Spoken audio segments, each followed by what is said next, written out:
lesson, we're talking about principles of discovery. And we just finished the law of correspondences, which was also one of the keys of knowledge. And that is a really important one to discover the truth, to look at something on one level and then see how it will repeat on another level. But the key to understanding it is repetition. The duplication will not be in black and white, it will be similar. And to discover the differences takes contemplation and intuition, and sometimes experiments. Now the next one, principle 14, is to look for the principle rather than just studying facts and data. Okay, because one of the things I've taught many times is they say a picture is worth 1,000 words. Well, a principle is worth 1,000 pieces of data. It can be. Like the law of correspondences is a principle. And by understanding this, you can come to more information and enlightenment than you can get by reading Wikipedia. And so it's important that we understand what principles are. What's the difference between a principle and a piece of data? Anyone want to volunteer, comment on that?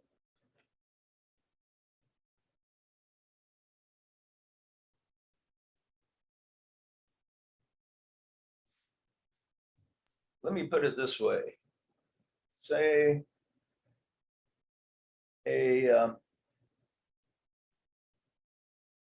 if you want to measure temperatures, there's millions of places on the planet where you can measure temperatures. And if you want to know the temperatures of different places, to actually measure it would take a tremendous amount of work to produce that data. But if you understand the principles that govern a thermometer, you can create a thermometer and you can produce that data anywhere you want. You don't have to go out and seek it. You can just use your thermometer and produce the information. So a principle is a little bit like that. A principle allows you to get the information without studying, without having to bring in hundreds of pieces of data. Okay, a principle is like how things work, like a lever. A lever you can use, using the principle of a lever, you can move very heavy objects. If you want to move a heavy object and you just think, well, I'll try to move this heavy rock, and you can't move it an inch. But with understanding the lever principle, you can create a lever and move the rock quite easily. So the principle is the basic concept of giving your mind the idea of how something works. Okay. Now let's, we just mentioned one principle, which was the law of correspondences. That's a principle. Once you understand the law of correspondences, you can figure out how a lot of things work. And as below, so above, but with a twist. So that said, let's go over a couple principles to give us an idea, because one of the things I've said is a principle is worth, just like a picture is worth 1,000 words, a principle is worth 1,000 pieces of data. Okay. So can anyone name a principle for me outside of the law of correspondences that we just mentioned? Energy follows thought. Right. That's an interesting principle, because When you realize that energy follows thought, then you can understand what thought will do and where to place your thoughts and what to do with your thoughts and how to create things. If you want to create something, you can study books on it, absorb all kinds of data, but still not be able to successfully create the enterprise that you want to do, okay? But when you put thought into it, when you place thought in that direction, then things just, energy just causes it to go into place. One of the things I've taught is that the principle I've discovered about what's the difference between a successful businessman and an unsuccessful, I call it the Forrest Gump principle. Forrest Gump wasn't very intelligent, but when he decided to do something, he was always successful. He started that shrimp business and different things, and he was successful because, not because he was intelligent, but because he had focused thought. He focused his energy in one direction, and when he did, things seemed to fall in place to make it happen. Now, there are some very intelligent people whose thoughts are very scattered, and they never bring their thoughts together so that energy can follow that thought. And because of this, you see many very successful, many dreamers and intelligent, educated people that have not been able to make a success of their life and have not been able to create anything that they're really happy with, because their thoughts are so scattered. And so that's an important principle. Okay, well, go over just a couple others, just to give you an idea of the difference between the principle and the fact. Probably the core principle governing the whole universe is the principle of cause and effect. When there's a cause, it has to be followed by effect. And when you see an effect, that means there's some cause making that effect happen. So when we see an effect, we know there's a cause. When we create a cause, will be followed by effect. And I think the cause and effect principle is what has created everything there is. It's just something that exists. The interplay produces intelligence, and intelligence creates everything there is. Okay, another principle is male and female. A lot of people just look at male and female and say, well, that guy, he's got a beard and short hair, so he's a man. And this woman has a female looking body, so she's female, and that's the difference. That's all a lot of people see. Whereas there's a principle that governs male and female, and it's the foundation principle of the whole universe. It's there's two energies that create everything. One is male, which is represented by the sending energy, the radiant energy, the activity, and the female, which is the magnetic, symbolized by gravity, that holds the universe together and gives form to everything. One is not more important than the other. They are both important to create the universe as we see it. So male and female isn't just what we think is gender. Male and female represents a principle. The positive and negative energy in the atoms themselves. The positive energy of the proton circled by the negative energy of the electron, producing the foundation of all matter. The sending, receiving energy, that is a principle. And once that's understood, you can understand creation itself. Okay, another principle. There's a principle behind the idea of true freedom. Who can tell me the principle behind that?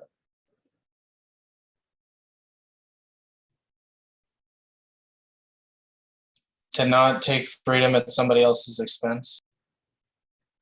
Yeah, that's an important ingredient in the principle, that's for sure. Okay, any other comment? Does to have true freedom mean you have freedom, like Joshua says, does it mean you'd have freedom to burglarize your neighbor's home? No, so there are limits on freedom, but what's the basic idea behind it is that what you want with freedom is maximum freedom. So there's certain ingredients that have to be incorporated, like certain number of laws that protect society. So we don't give the burglar freedom to burglarize a home. We limit that through law, but this enhances freedom for the whole.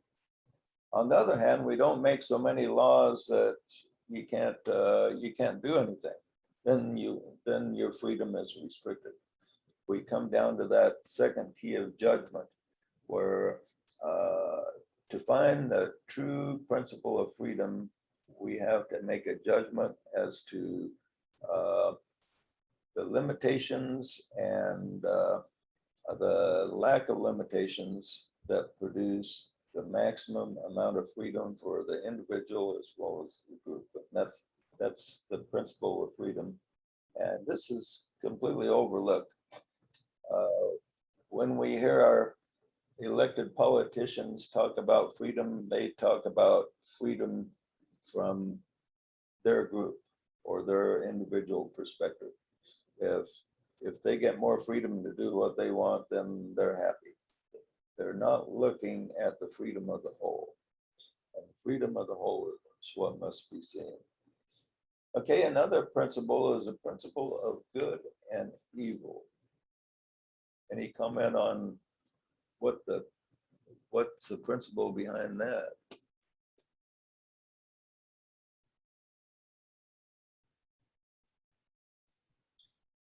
Good and evil. I You guess hear a lot of New Agers say there isn't any such thing as good and evil, but it's when you.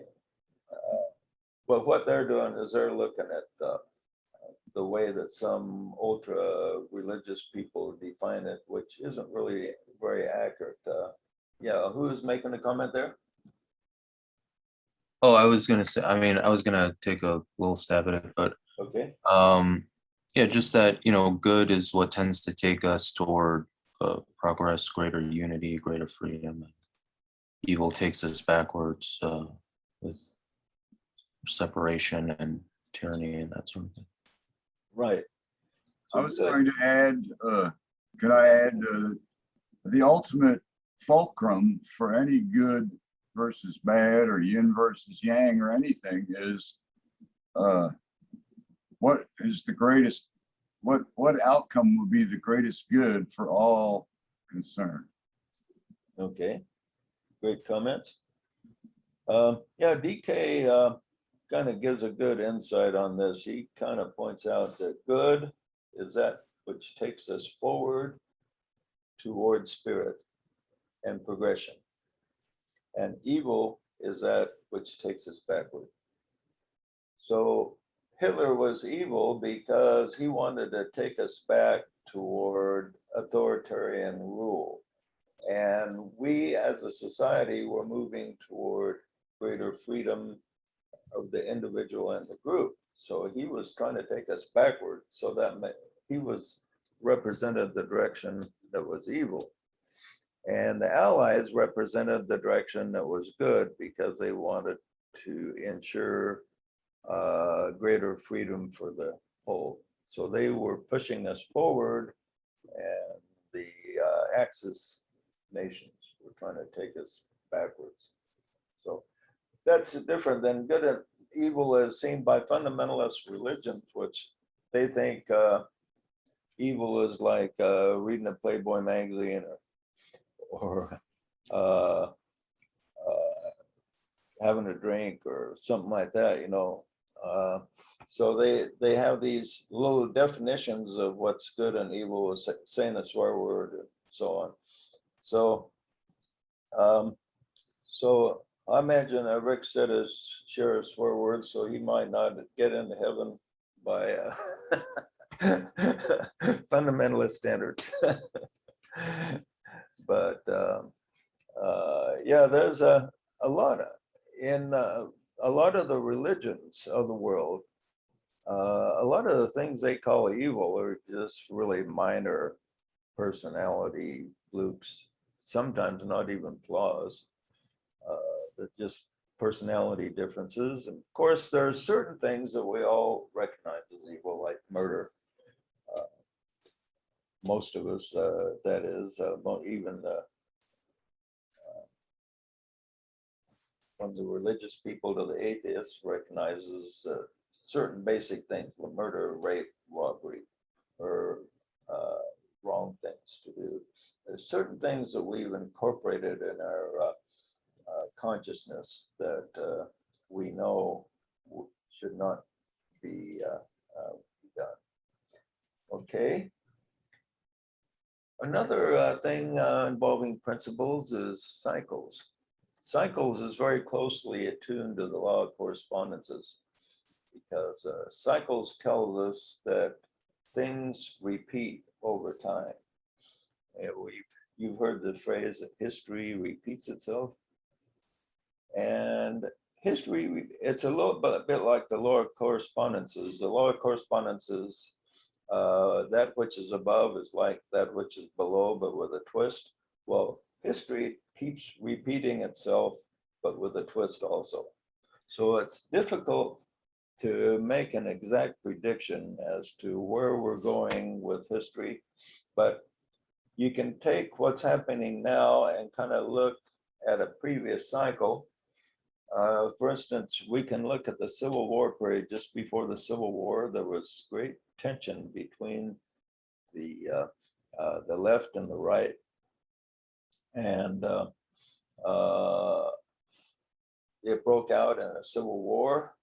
And right now, we're having tremendous tension between the left and the right, and where it's going, we don't know. It's not going to be exactly the results it was before, but by studying that which preceded the Civil War and the Civil War itself, you can get a feel of where we may be going.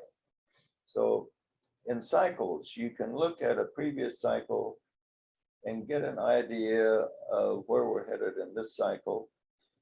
And sometimes for the people that are wise, who've studied history, they can look at those cycles and say, well, we want to avoid the catastrophic results of the last cycle. Like, we want to avoid a physical civil war. So we don't want that to happen. So maybe if we study what preceded the actual Civil War and led into it, maybe we can make this cycle a little less harmful than that last cycle. Okay, any comments on cycles?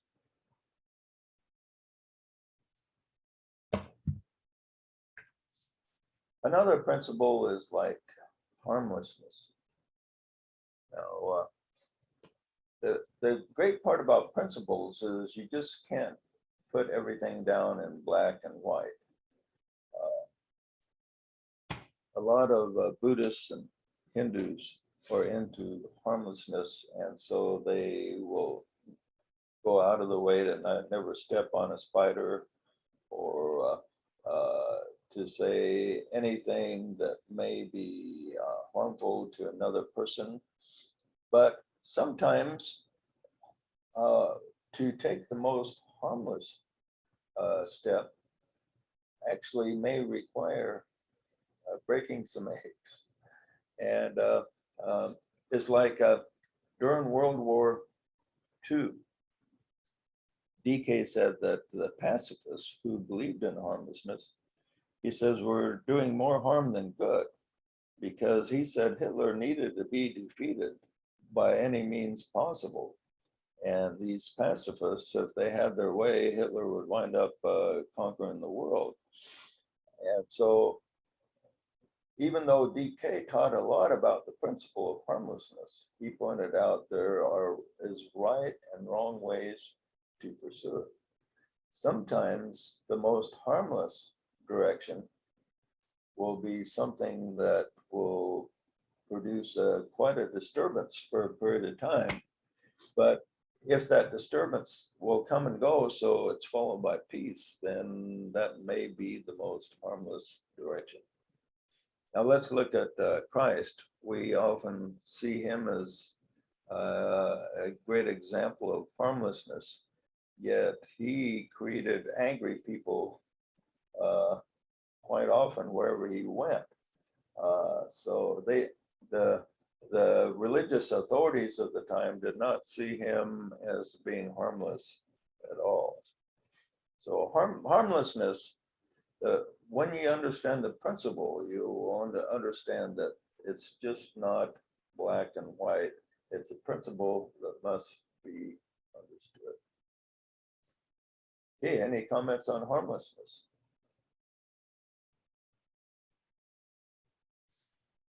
I was told in a group that the only evil is if you harm another or yourself. Yeah, well, that's what you want to look at for guidance is if you create true harm. And like I say, sometimes a disturbance has to be made to follow the most harmless path. Sometimes you have two paths before you. And no matter what you choose, path A or path B, there may be friction produced no matter which decision that you make. So you got to figure, well, what will be the best one of the two, not which will be the one that has no problems. Because sometimes each decision you choose you'll encounter quite a few problems and disturbances that have to be handled. Okay, another interesting principle is what we call the pendulum principle. The pendulum, as you know, swings to the left, and then it will swing, and then it gets loses its momentum as it swings. And as it reaches the end of its momentum, then it swings back and it swings to the right. And this symbolizes the principle of how the public mood goes. The public mood swings to the left and the right. In politics, they swing to the political left, and then we swing to the political right. And this works in conjunction with the law of cycles too. We have cycles where the left will dominate, cycles where the right will dominate. But then when the left gets their way, then pretty soon they begin to make mistakes and get in disfavor with the public. Like right now, Biden won the presidency, but the way he handled Afghanistan, his ratings are going down. So people are thinking, well, maybe we ought to shift a little bit more to the right. Okay, so what happens? The pendulum swings over and goes so far, and then it swings back. And then the other side thinks, boy, we got the momentum with us, but then the momentum slows down and it swings back, and it just goes back and forth. So the pendulum principle helps the disciple understand that, you know, the public opinion is never just going to rest in one area and just stay there. It's going to swing back and forth. And understanding the pendulum principle will help a person understand where things are going. Okay, we'll cover one more principle. Principle of the Sabbath. We're told that God created the universe in 6 days, and he rested on the seventh.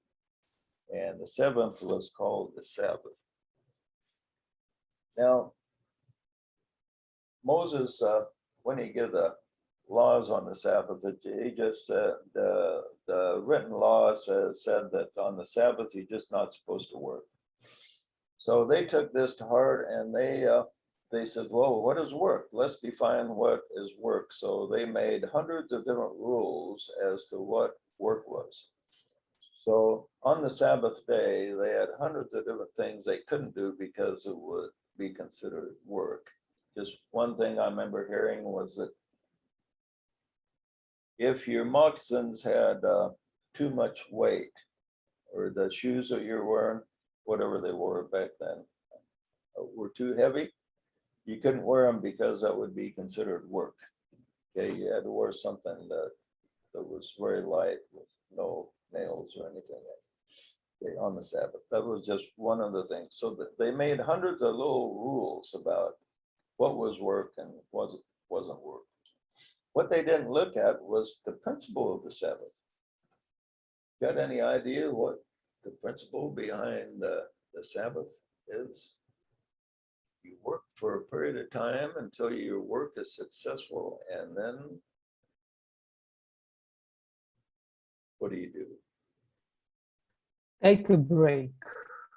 Take a break, right? Yeah, if you, let's say you have a creative work you're doing, like let's say you wrote a book, that's off. You write a book, and then as soon as you finish writing it, then you just start on your next book. Okay. And then as soon as you finish that, then you start on your next book. You get burned out after a period of time, wouldn't you? That's what happened on Star Trek Enterprise. I think Oh, Brandon yeah. Braga just went right from that. He'd been working continuously, worked on, I think, The Next Generation, then Deep Space Nine, then Voyager, and then Enterprise, and just kind of got burned down. Were you talking about the actor?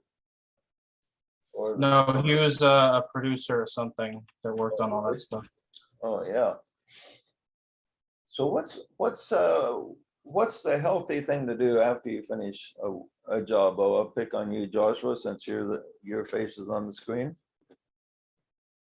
What's a healthy attitude? You've completed a creative work, and then what's the healthy thing to do afterwards? Well, then you got to do marketing, and you got to do the book tour, and eventually you got to take a rest. You got to recharge the well to, at a future point, reach deeper into whatever you're reaching and pulling out to create the next sound. Okay, so you create a complete creative work. God created the universe, so that's a ultimate creative work.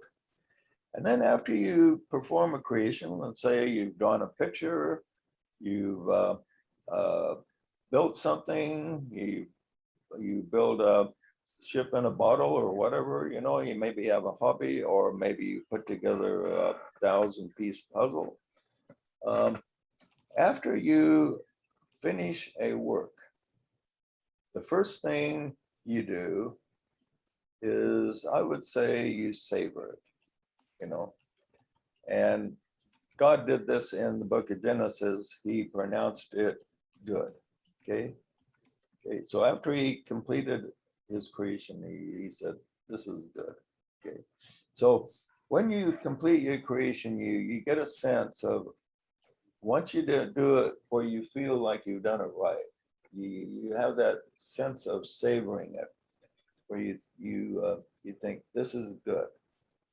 I appreciate what I've done, and I'm going to just think about it for a while and savor it. It's like savoring a good dinner or whatever. So you kind of brood over what you have done, and it's a good feeling. You think, man, I've done all this work and I'm finally done, and so you savor the moment. And then the next thing you do is you reflect, because if you don't reflect on your present work, your next work will not be an improvement. Because whatever work you're doing now, you want your next work to be even better, not just a duplicate, not just the same thing over and over, but you want to keep going forward. So you examine your work. You have to take this break. And it's not only a rest, but it's a period of contemplation where you think about, yeah, you know, I could have done a little bit better here, a little bit better there.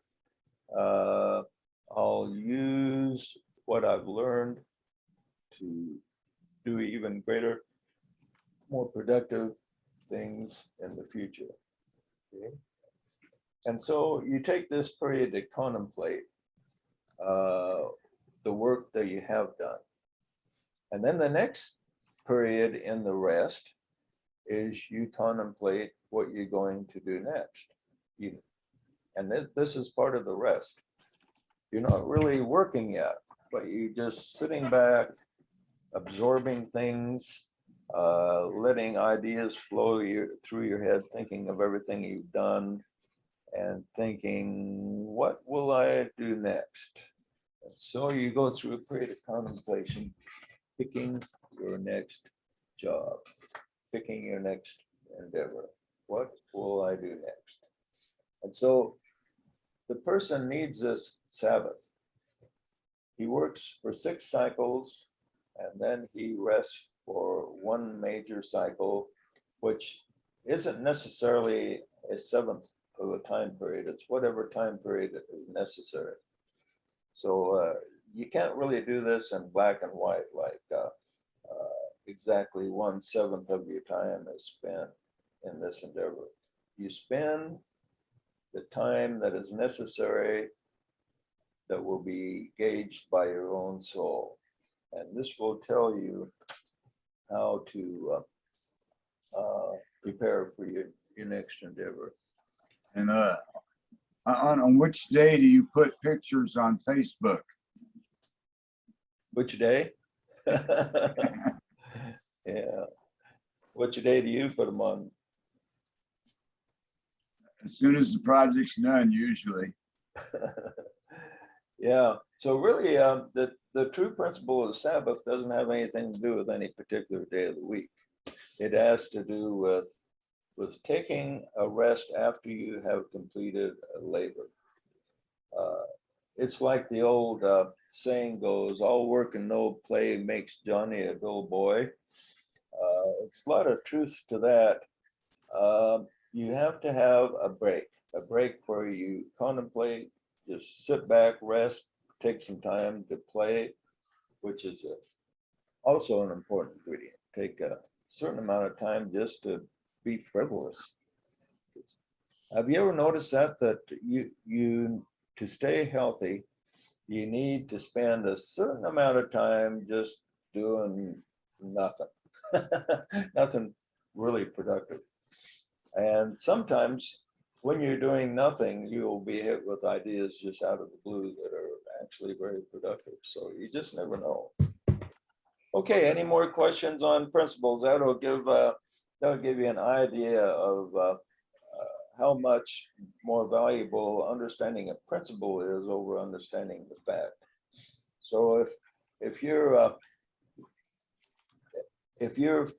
you memorize 1,000 things you're not supposed to do on the Sabbath, you won't be as well off as if you just understand the basic principle behind the Sabbath, which will take an enlightened person 5 minutes to absorb, whereas you can spend a lifetime following the ancient writings about what to do on the Sabbath.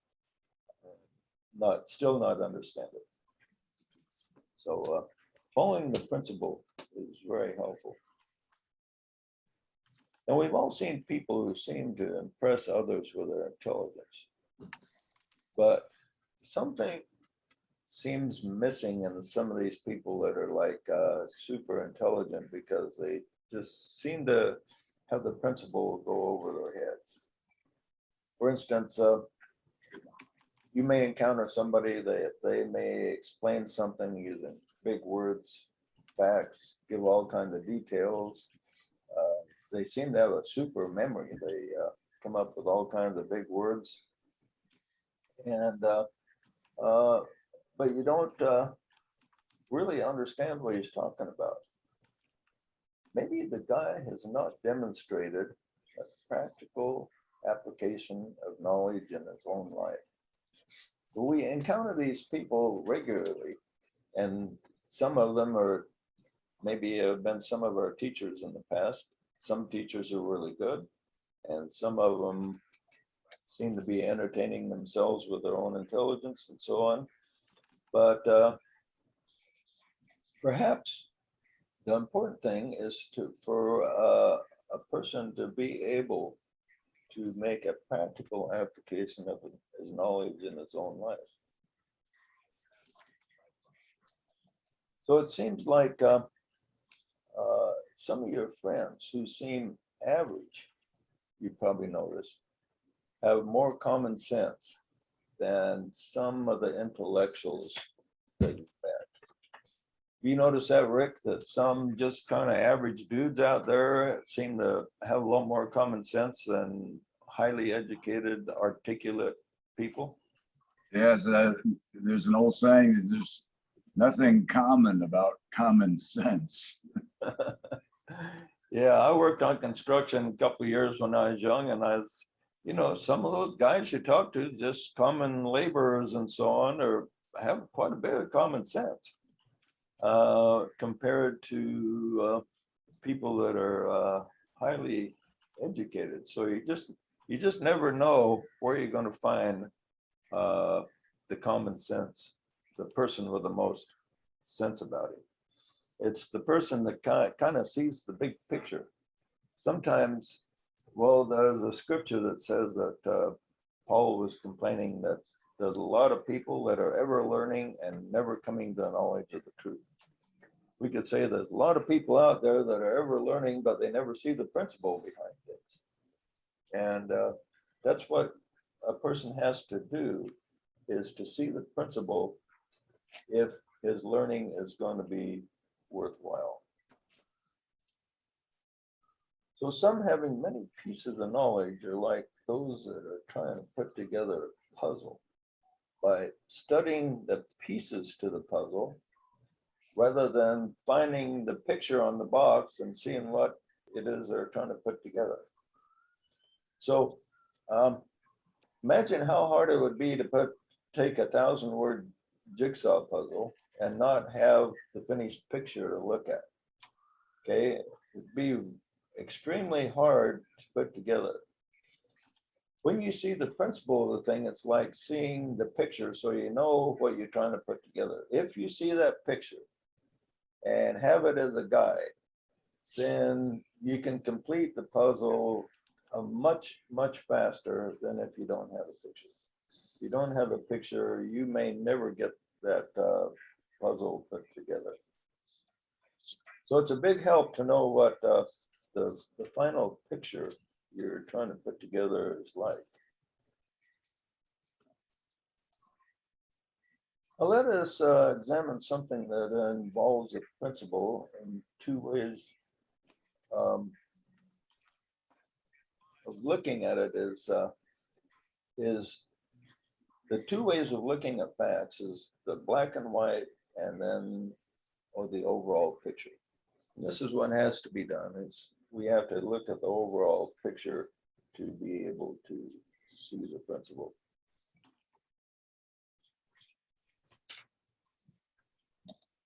Okay.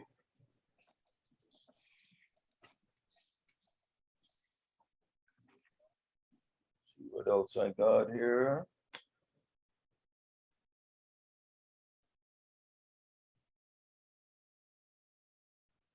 That pretty much covers it. Any more comment on principles?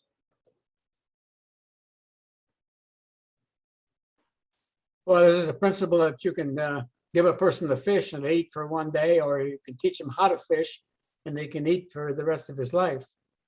Yeah, yeah. Well, and another principle we didn't cover that would be good when we just have a few minutes left, so we don't have much time to go into the next one, is the principle of karma. And karma is an interesting one is that I think it's really a misunderstood idea, because karma is really just cause and effect at play.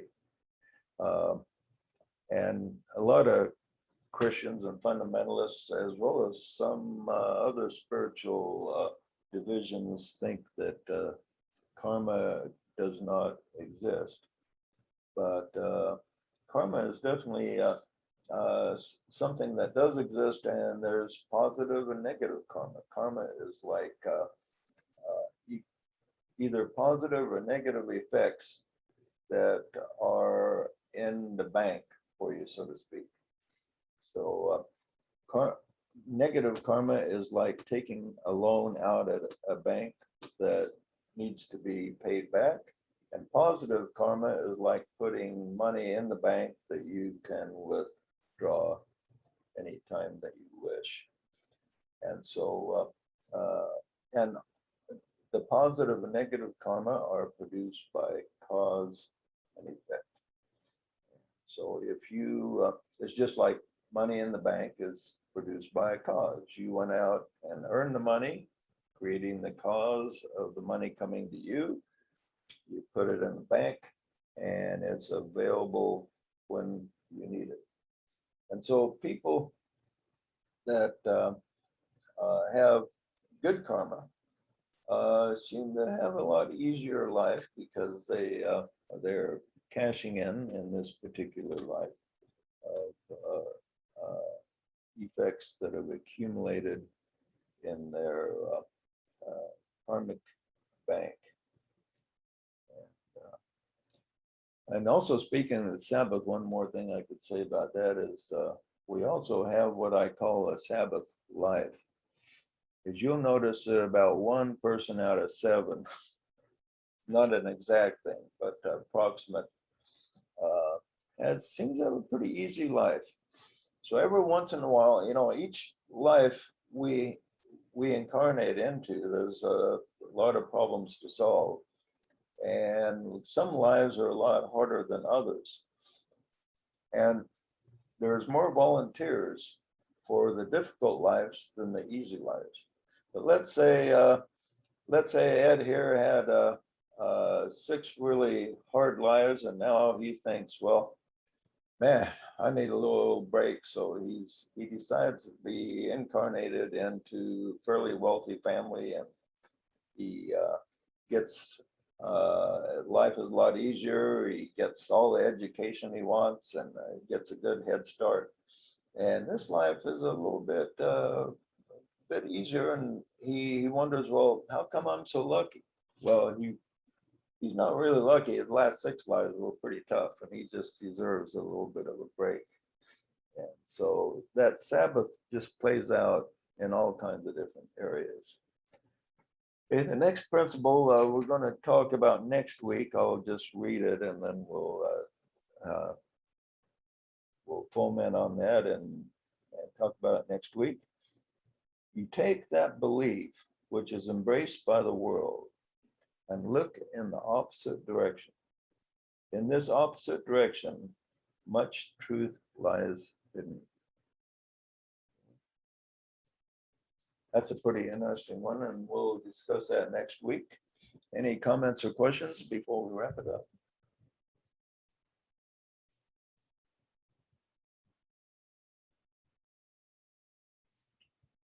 Well, Thanks for the class, JJ. oh, you're welcome.